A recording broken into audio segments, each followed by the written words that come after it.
UDA, we stand, it's a united democratic alliance. We believe in the spirit of alliances. Omeyo must subscribe to the ideologies of UDA, the leadership of Dr. William Ruto.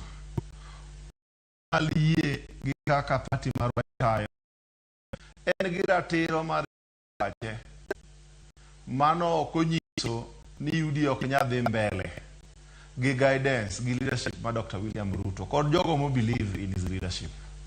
Mane omiyo one we respect the rule of law, the spirit of multipartyism. Jogo duto ma jokanyo ma pachgi okoyo mano ratichgi. But mathoth ni UDA is more united eluo Nyanza ka kendo wan gi ground maber mar medo gombaka kwasero joluo kod jogo modak e luo Nyanza ka mondo doje chama mar UDA. Kawuono Raila ne ni Kiambu kendo wacho ni jatend piny Kenya William Ruto ema nodhi manye en noko dwaro donje sirikal. To wacho ni nitiere rem mang'eny e sirikal ka shaok ti usuru minjuogo jo Kenya ni malo moloyo omiyo gigi te nyaka kuong tim mon.